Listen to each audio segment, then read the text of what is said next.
Olá, irmãos, olá, irmãs. O ser humano tem dentro de si um exército invisível que trabalha, que luta em seu favor para manter o seu sistema imunológico em perfeito estado contra os ataques exteriores. É uma batalha também, portanto, invisível. Um exército invisível travando uma batalha invisível. Nós estamos falando, obviamente, do contexto que nós estamos vivendo juntamente com o restante do mundo, que é a batalha do coronavírus. Nós temos uma irmã preciosa na igreja, Patrícia da Silva. Ela é enfermeira de um dos maiores hospitais de São Paulo, portanto do Brasil, que também está enfrentando, literalmente, essa grande batalha em função do número crescente de casos com o novo coronavírus que nós temos na cidade.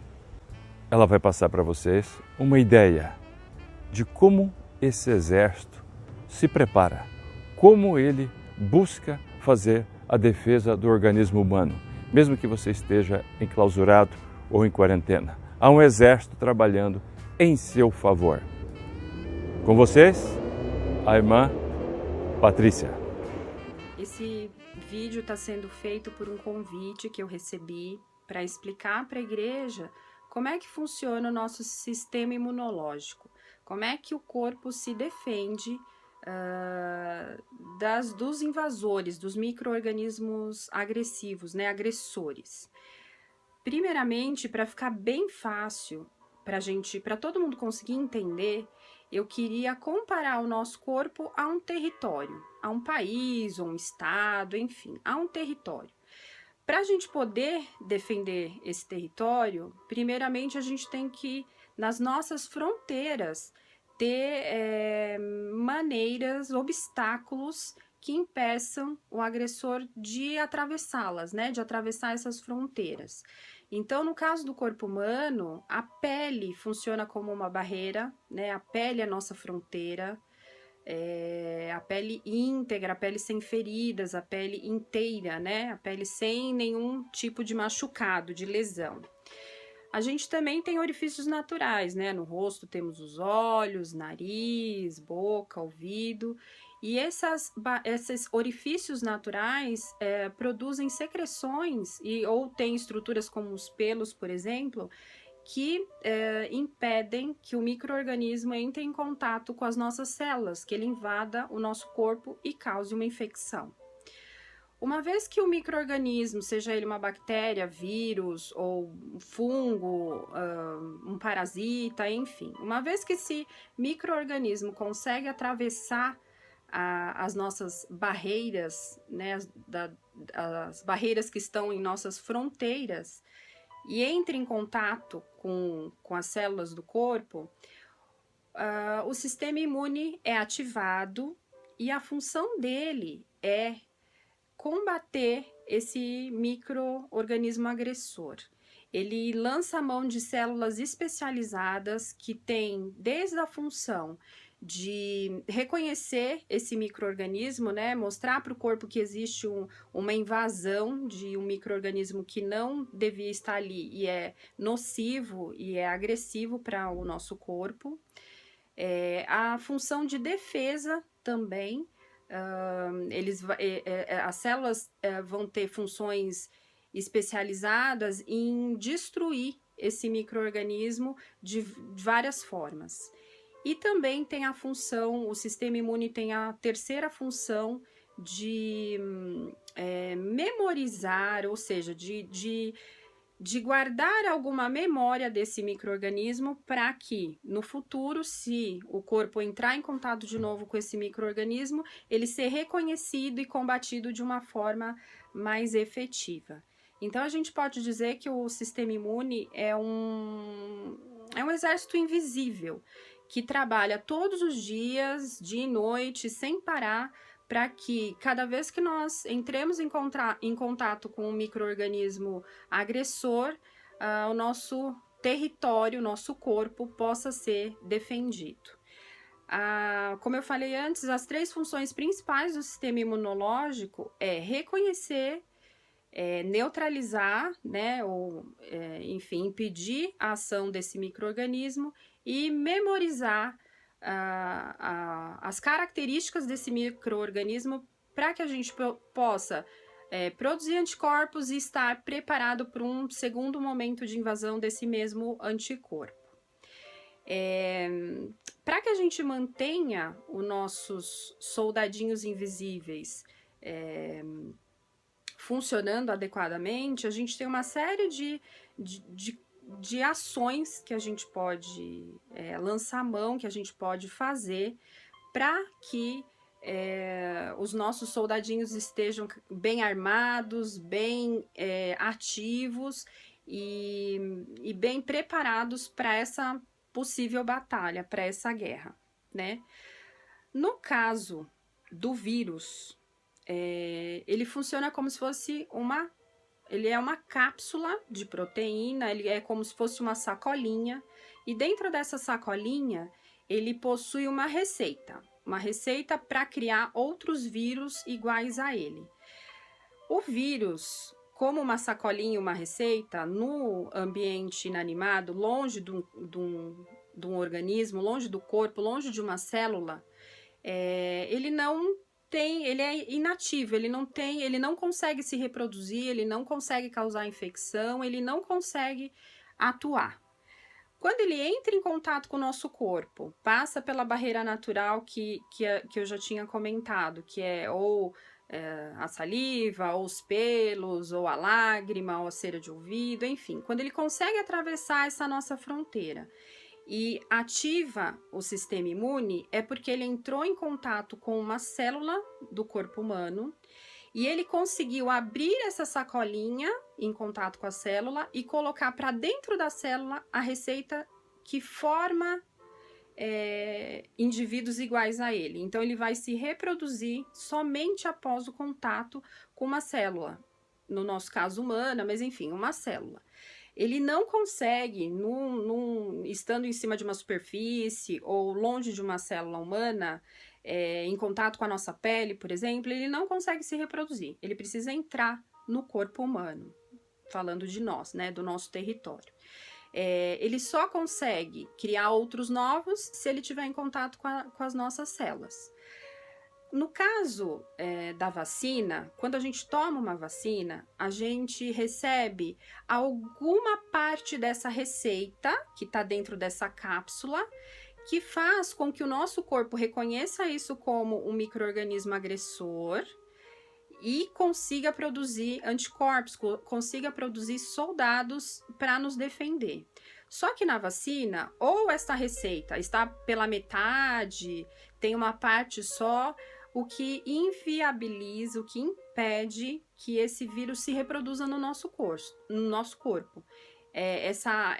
Na vacina, essa receita do vírus, né, esse material genético que o vírus tem, que é a receita, não é capaz de produzir seres, micro-organismos que nos ataquem. Por isso, a importância da gente tomar a vacina. Dentro da vacina tem essa receitinha de produzir o vírus, mas que não vai causar infecção na gente. Só que o vírus é um micro-organismo que tem uma capacidade de mutação, ou seja, ele tem uma capacidade de escrever essa receita de uma forma que fique diferente para os nossos soldados invisíveis e que ele possa continuar sobrevivendo. Então, ele muda um pouquinho a receita e aí o corpo não reconhece quando ele entra em contato, né? Primeiramente, não reconhece e aí o corpo começa esse processo de defesa novamente. Como o vírus tem essa capacidade de mudar essa receita, essa capacidade de mutação, a gente toma, por exemplo, vacina da gripe todo ano, porque o vírus da gripe ele é capaz de mudar de uma forma que o corpo não reconheça ele como um vírus, vamos dizer assim, do modelo anterior. No caso do coronavírus, a gente não tem no mundo, descobriram agora, né? Mas a gente não tinha essa receita para construir o vírus. A gente não sabia qual era a estrutura do vírus. Então, nenhum ser humano tinha entrado em contato e desenvolvido a infecção até acontecer lá na China. a capacidade dele de mudar, de se tornar mais agressivo e de sobreviver mais tempo num ambiente sem uma célula é muito grande. Por isso, quando o vírus entrou no corpo, começou a se reproduzir e causou uma infecção, antes desse momento causou a infecção, a gente já tem pessoas sendo contaminadas sem os sintomas. O que eu quero explicar para vocês é que quando é falado sobre o isolamento social, a ideia é que esse vírus não tenha a capacidade de entrar em contato com uma célula, desenvolver a infecção num corpo e fazer com que esse corpo, esse território, distribua mais vírus no ambiente e esse vírus fique pairando e possa entrar em outros organismos. Então, o coronavírus tem uma capacidade de se manter inativo num ambiente sem a célula por muito tempo. E pessoas que espirraram e tocaram em algum ambiente, deixaram o vírus ali, esse vírus vai ficar inativo e na primeira oportunidade ele vai entrar numa célula, se reproduzir e contaminar mais pessoas. A importância do isolamento social não é ficar um indivíduo longe do outro, né? A importância do isolamento social é diminuir a quantidade de vírus que a gente vai ter nesse ambiente inanimado, né? Disperso em cima das superfícies ou nos ônibus, nos bancos, no chão, até no próprio ar, diminuir a quantidade de vírus disponível para infectar um ser humano. Me chamou muita atenção no domingo passado, quando a irmã pediu para o pastor se ela podia ir para a igreja, porque já que a igreja estava vazia, ela queria pelo menos se sentir confortável ali naquele ambiente. E foi muito sábia a decisão dele em dizer não. Por quê? Porque o trajeto que essa pessoa faria até a igreja estaria expondo ela a um risco muito grande. E ela poderia, de repente, contrair o vírus e deixar esse vírus dentro do ambiente da igreja, por exemplo. Então, a função do isolamento do isolamento social, é diminuir a quantidade de vírus disponível para infectar as pessoas.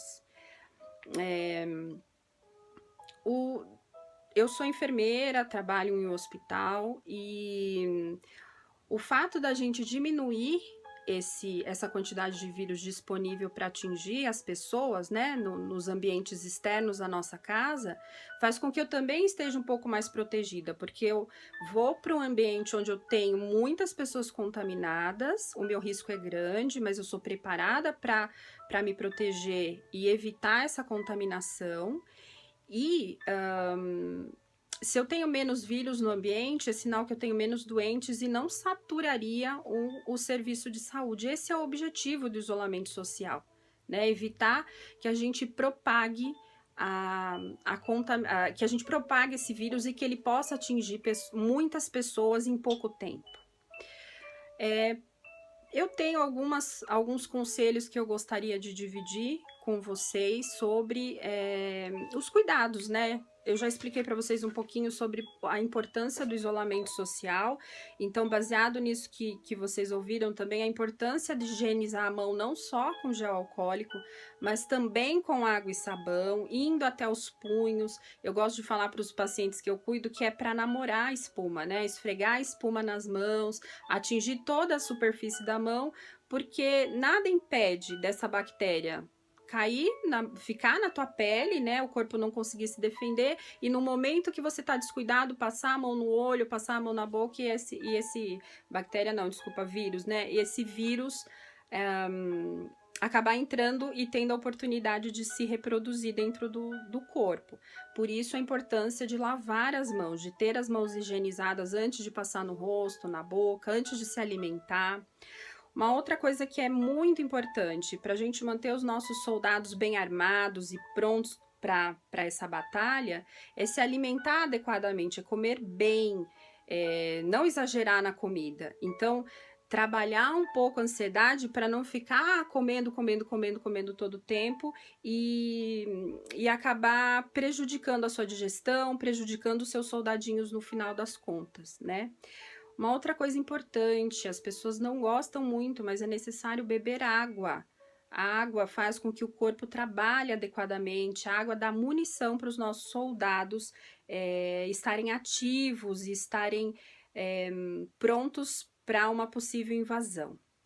Uma outra coisa importantíssima, a gente precisa acalmar a mente e conseguir dormir. A ansiedade faz com que fiquemos estressados, isso prejudica o funcionamento do nosso exército invisível. Então, durma como você está acostumado, faça pausas durante o dia se for necessário, crie uma rotina para que você não durma muito durante o dia e acabe prejudicando o seu sono à noite.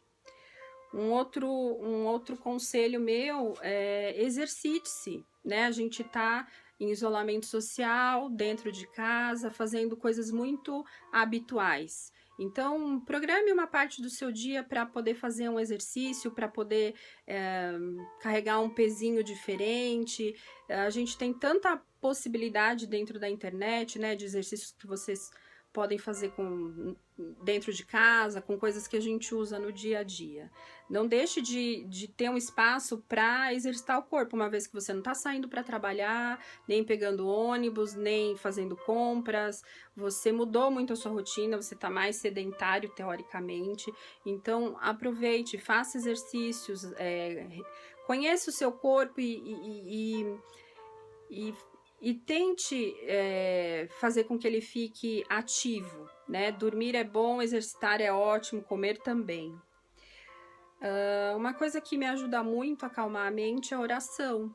Eu acho que a gente pode praticar um pouco mais de oração, de contar para Deus nossas aflições. Muitas vezes a gente, no momento de oração, chora, até se desespera e fica ansioso, mas acho que esse é o momento para a gente aumentar a nossa intimidade com Deus e ter certeza de que Ele está cuidando de todos os acontecimentos até aqui e vai cuidar da gente como tem feito durante todo esse tempo, né? A gente pega a Bíblia, a gente lê histórias e a gente ouve sobre os heróis da Bíblia e que também enfrentaram tantas dificuldades. Essa é uma que ele permitiu que chegasse até nós.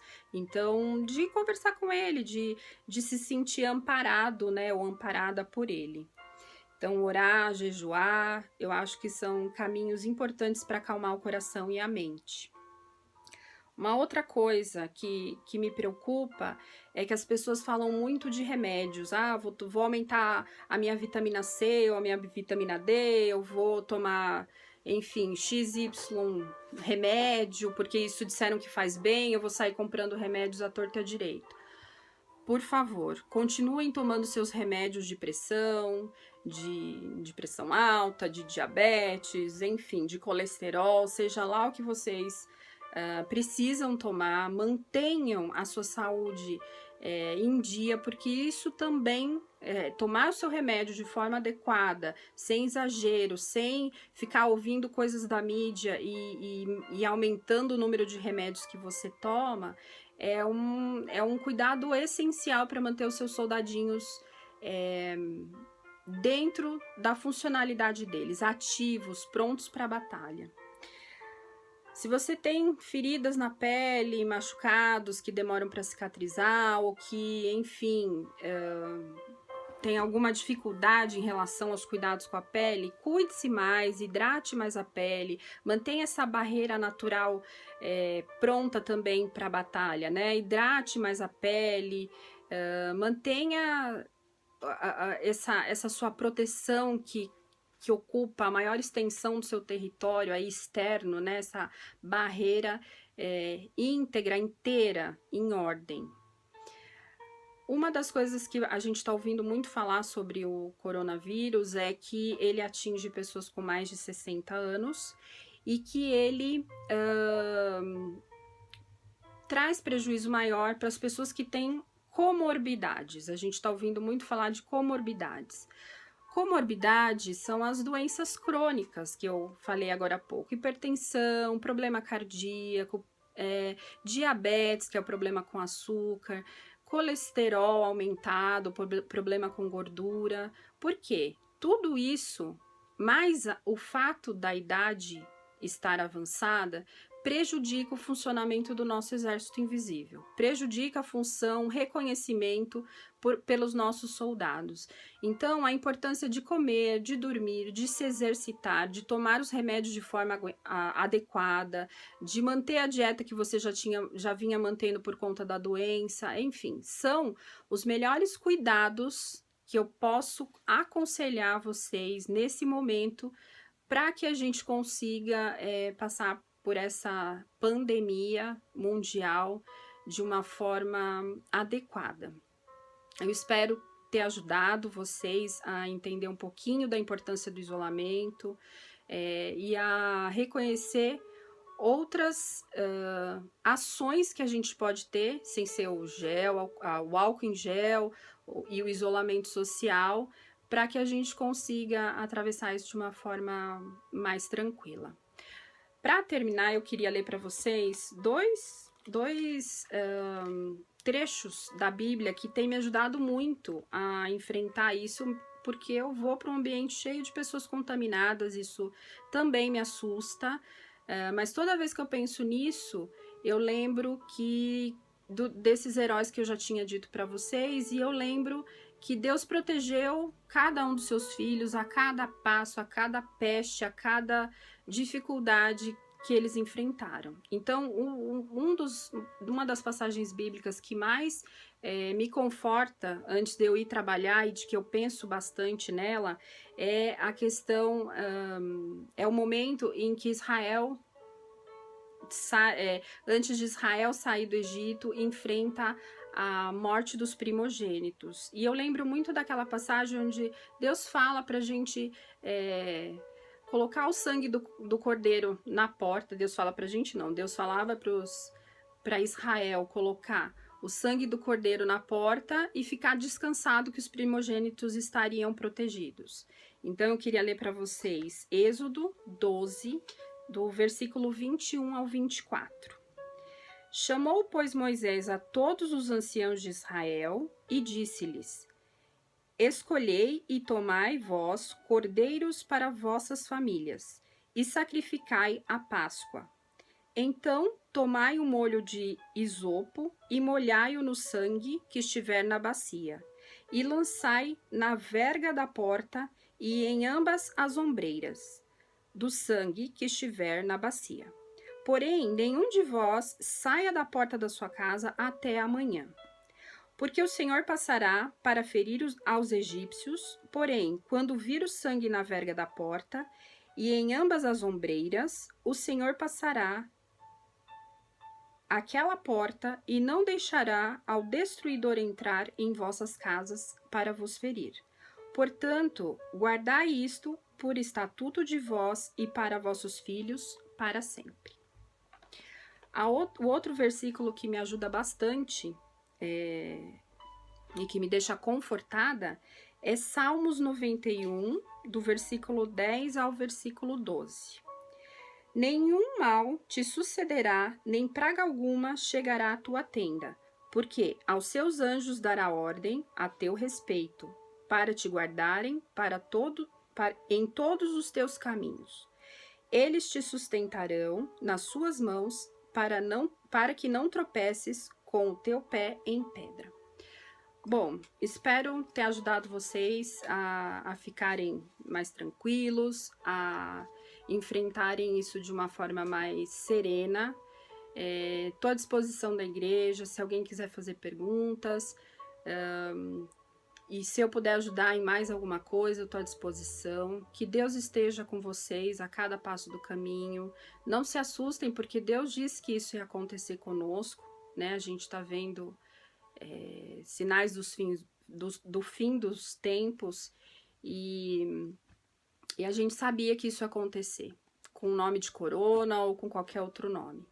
Que Deus abençoe vocês todos, igreja, e não vejo a hora de encontrá-los em abraçá-los e beijá-los e dar as mãos e agradecermos juntos a passagem dessa crise.